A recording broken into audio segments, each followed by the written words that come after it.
Good morning. Boker Tov, everyone. Actually, it's almost afternoon.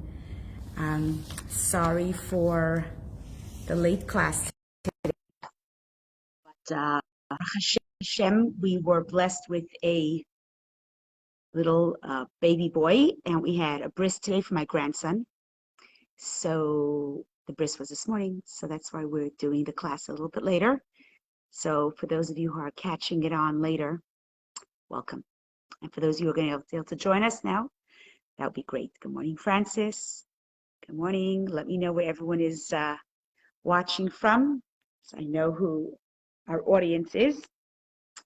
And of course, we're going to start off with Tehillim, saying Tehillim for all those who need a thank you, Francis. Thank you. We should all celebrate just simchas all the time in our family. My grandson's name is Yale. Hi, Ingrid. Thanks for joining. Yep. So the baby's name is Yale, and he's named after a very, very righteous, holy man from New York, Rabbi Yoel Kahn, and the family's very close. So that's who the baby's named after. So we're going to say Tehillim together. Please take out a coin, give tzedakah. Gedel tzedakah shemikareves es ha'geula. Into the tzedakah box. Oh, get the spell over there. Okay. You have a Tehillim. Great. Thank you, Helga. Thank you, Lauren. Thank you, Barb. We should only have lots of simchas. Good morning, Corinne. Okay, Tehillim for Sarah Bas Rivka, Yisrael ben Esther Gold, and Chamadina Bas Esther Hadassah, and Yitzpor Bas Chayu Chevet, Tuvia Moshe ben Peril, Moshe Eliezer ben Devorah Esther. Everyone, please put down any names that you want us to daven for now. Yaakov Moshe ben Necha, Yehudas Bas Sari, Yitzchak Moshe ben Rachel Reza, Tzipora Hinda Bas Rachel Miriam, Sarah Bas Chana, Chana Devorah Bas Golda Basya, Menucha Bas Emmanuel, Dalia Bas Yehudis, Hendel Tova Bas Tamibasya. Hey, good morning, Marilyn. Moshe ben Miriam, Leah Bas Etel, Nomi, Sarah Bas Tzipora, Sarah Bas Penina, Do ben Tova, Malka Bas Reza Leah, and Yeshua ben Leah, and for all our brethren in Israel. And you know what? For all our brethren in Russia, believe it or not, they are struggling now. We are hearing from Shluchim Beer that they are struggling. Their oligarchs' monies were frozen, and a lot of them don't have food. And they can't say anything because of propaganda and because of being bugged. So I'll tell you, we got to pray for the Jews everywhere, for humanity everywhere. We are so lucky we're living in such a gorgeous country where we have peace and freedom, but we are able to give our money and give our prayers. But right now, money is very, very crucial. Chabad Markham has a fund. It's called jccukraine.org, and there's a Chabad Markham team. We promise to get them $10,000 in the next few days, and we need your help. So please go to jccukraine.org, and you'll find a place where you could put in for Chabad Markham. They all need our prayers. The Russians, Ukrainians, all innocent people. I mean, Putin does not need our prayers. Maybe prayers that he should just sort of wake up a little bit and see the damage he's doing to the world, the horrifying reality he's creating on this world. But everybody needs help. Yeah, we need Mashiach to come, clearly. Okay, chapter Chaf. Lamaratzeach Mizmor David Yancha Dinabiam Tsares Agefcha Shemele Yaakov Yishal Chezercha Mikodesh Mitzion Sedeka Yizkar Kol Mechasecha Valos Lidash Nesela Iten Lechach Lavecha V'Chalatzescha Yimale Ranan B'Shusecha V'Shem Elohenu Nitgol Yimel Dinai Kol Meshalasecha Ate Dati Ki Asher Din Mishicho Yanemesh Mekotcher B'Gibros Yeshayimino Elav Recha V'Elav Asusim V'Nachna B'Shem Adonai Elohenu Naskir Hema Karvan Afala Vanachna Kamna V'Nisadad, and say the last line together. Adonai Hoshia Hamelech Yanenu B'Yom Karenu. Let's hear. Hope Hashem hears our prayers. So we are in Shaar Habitachon, and for those of you who are new, I think everyone here has been around already a few times. You know this amazing book that's been written in the 11th century, but is still being taught today all over the world. It's been translated in English. That's why it's making a comeback. with commentaries from Hasidic sources, and that is why it is so delicious. And that is why this book is so relevant and so apropos to our life. So we're up to the place where we talk about the difference between service of God and mundane affairs, as far as having faith and trust in God. So let me ask you a question, okay? Put it in the chat box. Are we supposed to have faith in God when it comes to our health? Yes or no?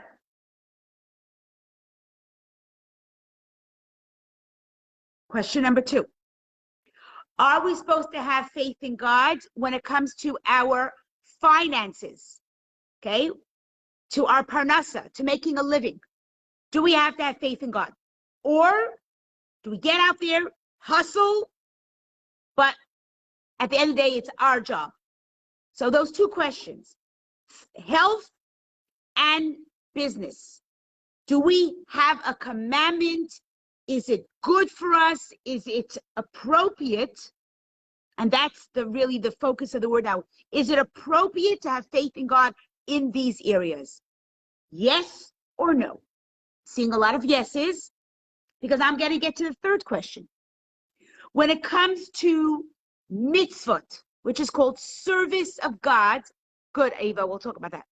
Service of God, when it comes to doing mitzvot, do we have to have faith in God? Doing mitzvot, like I'm going to give tzedakah. Do I have to have faith in God? Do I have to have trust? Or just like, do I do the mitzvah? If I want to keep kosher, do I have to have faith in God, or just go out and buy kosher food? If I want to keep Shabbat, light Shabbos candles, do I have to have faith in God and go, God, help me? Or do I just go out there and light the candles? Okay. Because this is a tricky question. And, okay, I see some thumbs up. I see lots of yeses. And there's going to be a conversation. Okay, so Helga says our choice. Ingrid says, of course. Ava says no. So we have a little bit of a challenge here going on. Do we or do we not? So the first question I asked you was about health and about monetary decisions or monetary trajectory. In those 2 areas, we have to work hard, called the hishtadlus, like Ava said. We do work hard, and the rest we trust in God. And it goes simultaneously. But when it comes to mitzvahs, we touched on it last week. So for those of you who were listening last week, when it comes to mitzvot, that you have to do 3 things. A, the choice is yours. B, the resolve to execute. And 3, to execute. Choice, resolve, execute. When it comes to mitzvahs, you gotta just do it, right? The Nike slogan fits in really well when it comes to matters between you and God.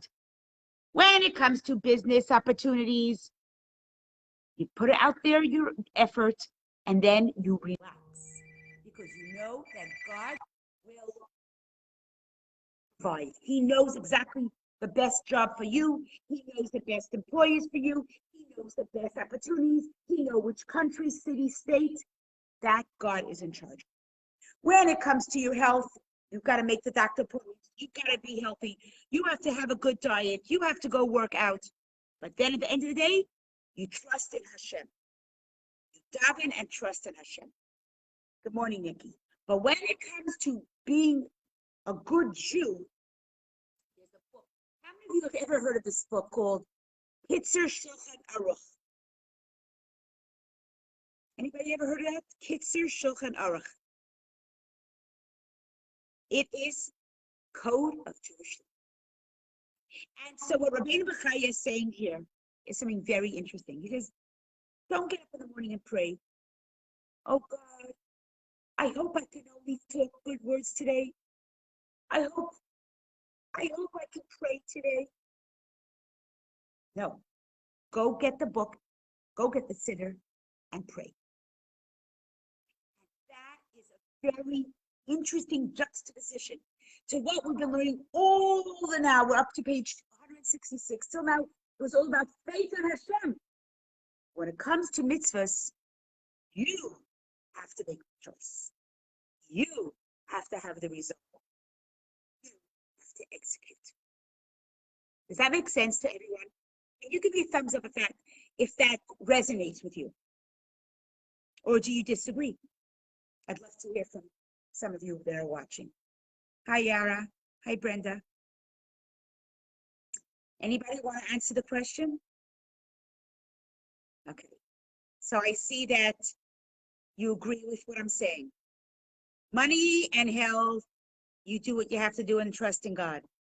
Mitzvahs, got to get out there and do it. Because we have a book called Code of Jewish Law. It's written in every language. Every single language that a Jew will pick up, here's a book called the Code of Jewish Law. And it's not a secret. You open up any page in the Code of Jewish Law, it tells exactly how does a Jew wake up in the morning. It starts with page 1. A Jew wakes up in the morning, and what do? Don't ask God if you should do it, just do it. Wake up in the morning, it says jump out of bed. After you say Modani and you wash your hands, jump out of bed. It says be strong like a lion, swift as a leopard, to run to do Hashem's work. It says actually don't hang out in bed and just have your mind going through all kinds of crazy stuff. Get up and go. Just get up and do it. That's how we work with mitzvot. And it's interesting because now we're talking about how trusting God. When it comes to mitzvahs, action, it's Hamaisa Hu Ikar.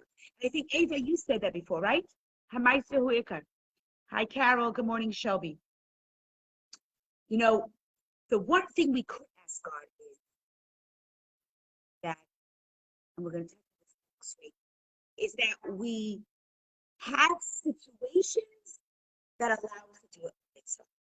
I'm going to share with you a crazy story. I know you like my crazy stories, which are all true, because I verify them, either with the person or someone who knows the person.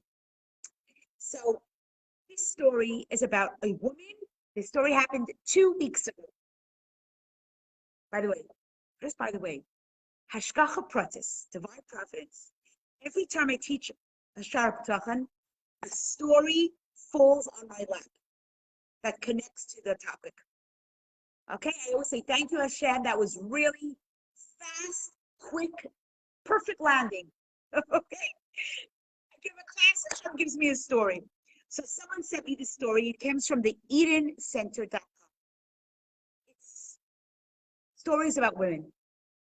And this story is written by a woman who is the Mikvah attendant. Sometimes that word is called balanit. Here it's called Mikvah attendant. So she gets a call 2 weeks ago. This is when the war in Ukraine had just started. And she says, I need to immerse tonight in the mikvah. Can I make an appointment? So the mikvah attendant says, no problem. When do you want to come? She goes, I'm going to come 8 o'clock tonight. Great. So she puts her name down. She's coming to the mikvah. An hour later, she gets a message. I won't make it by then. I'll be there a little later. So the mikvah attendant, she understands that women get delayed. And this mikvah attendant lives in Germany. She's very aware that women that are coming are not religious. And so she tries to be very, sensitive and patient. And she goes, no problem. Whenever you're ready, just call me a half hour before. You can come. 8 o'clock, she gets a message. Well, I've been delayed again. My son has been injured. I have to take him to the hospital. How late is your mikvah open? So he thinks to himself, listen, typical day in the mikvah. He says to her, no, not a problem. I'll be open whenever you come. And then she finds out that this is not a typical day in the mikvah. Sarah, The lady who was planning on coming to the mikvah just traveled 50 hours. She fled Ukraine and she went over the border to come to her sister in Germany. Her focus was keeping her family safe. The bombs were falling and friends of hers were in the front line, but she knew that she had to try to get to the mikvah tonight. She continued to call and text 9 p.m., 10 p.m. We still hadn't made it over the border. She says, what should I do? The mikvah attendant says, I will be waiting no matter what time you come. I'm going to wait at the mikvah for you. When Sarah finally arrived to Germany, her sister made arrangements for her to take a taxi from her house another hour to come to the mikvah.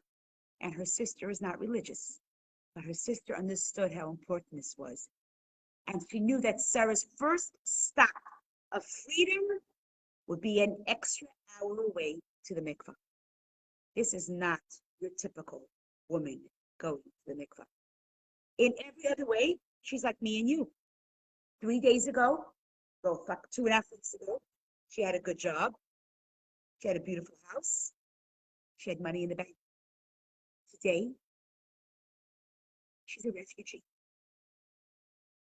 And everything is gone. But all she has with her is what one suitcase that she took when she left her home in Ukraine. This mikvah attendant says she's been a mikvah attendant for so many years. She's seen so many things and has helped so many women. And she's always inspired by the women who do this incredible mitzvah. But the chaos that's going on in Ukraine devastated the world. And it was during these times of such devastation, stories of strength and courage often emerge. When she saw the lengths that Sarah made to go to the mikvah, couldn't she do the same, even though it was past midnight? Her thoughts turned to words, and she said to Sarah, why is it so important that you come? Why didn't you just wait? Wait a day. And Sarah said like this, when the bombs were falling, I was crying. I was scared. I was holding my son, and all I wanted was a hug from my husband. And I'm paraphrasing her. But I couldn't because I hadn't gone yet to the mikvah. I needed comfort, but I realized the real comfort won't come from one hug. It comes from when you immerse, you are connecting to Hashem's simple oneness. We're not the first one to go through hard times, but our faith is what carries us through and will protect us. I thought about the significance of not being able to physically touch when that provides so much comfort during this hellish time. And I realized that Amunah comes from, yes, my friends, the Amunah of this woman. This woman was so strong, so simple, and so inspiring. This is not your typical mikvah lady. But can all of us imagine a woman traveling 50 hours? She finally makes it to her sister's house, where she could just put down her son and relax. But she knows that the way to really get comfort, connection, strength, was to fulfill the mitzvah. I don't know about you guys, but this story is blowing me away right now. How many of you are blown away by this woman? A woman that made a decision. I am going to do mikvah. It's exactly what we're talking about today. The choice, the resolve, the action. We can do that. And none of us listening are in this situation of running from Ukraine. And how many of us are so lazy to do another mitzvah? Yeah, be nice. It'd be nice to go online and give tzedakah to JCC Ukraine, but it means I have to take out my wallet, I have to take out my credit card, and I really wanted to spend money on something else. Maybe I'll think about it. No, no, no, no. Let's do our mitzvahs. Let's learn from this tzedekah Sarah, this incredible woman who slept 50 hours and her first stop was a mikvah. Like, how blown away can we be? But you know, in life, I find it very uncomfortable when people say, oh, shame, what a special woman. I can't stand that. That's my pet peeve. If you any want to know what my pet peeve is, it's just saying shame or like, wow, how amazing. No, no, no, no. We have to make a resolve now to learn from this hero, this heroine. Do you realize the greatest women in the world are Jewish women that we know? Like, I'm going to talk to Mashiach right now, or God. God, do you see humanity? Do you see the women that you created? Do you see the holiness of Jewish women? Can you just stop this war and send us Mashiach? Like, are they not blowing you away, God? I'm sitting in the shul now. The Torah hears me. These are our heroes. And you and I can be heroes too. Even if we don't live in Ukraine, and even if we don't run with our one suitcase. But the mitzvah that you can do in your home, change something today. Make a change. And I'm talking to myself right now. Goldie, make a change in your life. Learn from Sarah and do a mitzvah that you weren't doing, you were putting off. Just do it. And you know, 82 years ago, exactly 82 years ago, a week from now, a week before, the 9th of Adar, the previous Habitachon Rebbe, Rabbi Yosef Yitzchak, arrived to America. And the first words he said when he came to America were these: America is nicht Andrisch. America is not. What does Andrisch mean? Anybody know? What does it mean? America is nicht Andrisch. What does it mean? America is nicht Andrisch. And I'll translate it for those of you who don't speak Yiddish. By now you should know Yiddish. We talk a lot of Yiddish here. America nicht Andrisch means that America is not different. And the Friedrich Rebbe came here and he looked at the American Jews and he knew that people were throwing their tefillin in the water.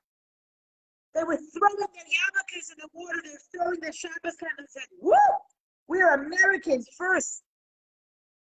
That old shtetl stuff, it's not for us. We don't need yarmulkes and tzitzis. We don't need mikvah. We don't need this stuff.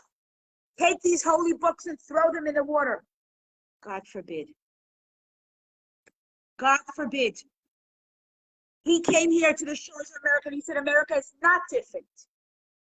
We're going to bring Judaism here. And you know what the previous Rebbe and of course the Rebbe did to America. Every single city and state has a Chabad house. Every single city in the world that has a Jew has Chabad house. Dubai. And my children and I are moving to O'Hara, Pittsburgh. Very, very, very secular area in Pittsburgh. They're starting a Chabad house this summer. Because anywhere where there's a Jew, there's going to be a Chabad house to make sure that we do our mitzvot. And no matter where in the world we live, we could live in Mississauga, we could live in places that are far away from Jewish communities, but we have Hashem with us. And we open a code of Jewish law and we say, what mitzvah am I going to start doing? Hi, Demi, how are you? We get married and we know we are going to go to the mikvah. Demi, I know you joined late, but I want you to watch this from the beginning and listen to the story of the woman who left Ukraine and went to the mikvah the night she arrived. 50 hours running from bombs, and her first stop was a mikvah. Demi, I wish you that strength, the strength that these Jewish heroines have. And for any of you that are watching today that have not gone to the mikvah since your last period, give me a call and you should go in honor of women like Sarah from Ukraine. Because we as women are a sisterhood and we are such tight, incredible women. And we know that is saying, and we know that Mashiach is going to come because of us.